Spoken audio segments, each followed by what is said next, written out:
How do you go about everyday shopping for necessities without using Federal Reserve notes? Is there real money to use in private trading with others in private and those who are incorporated? It's a good question. I mean, I would ultimately like to walk away from the element of the use of Federal Reserve notes. There's two things to consider. Federal Reserve notes have been determined as lawful money by a Supreme Court. Big deal, but they did.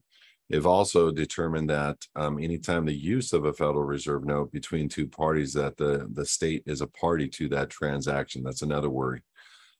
So long as I'm not creating credit, and which is a form of payment to the bank, of a prepayment on a transaction and then paying them again.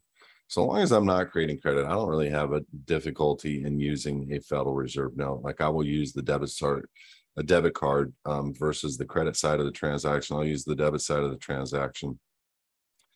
And that way I'm not participating in creating more for the whore to spend, which is the credit side of the transaction, pulling from the bonds.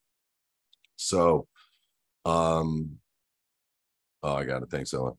So, I don't worry about, and it is coming to a time where everything's going to be moving to digital anyway. And so we want to be the bank holding the crypto on hard wallets locally with computers that are Linux driven. And we're going to be getting into some big time trainings on all that stuff very soon.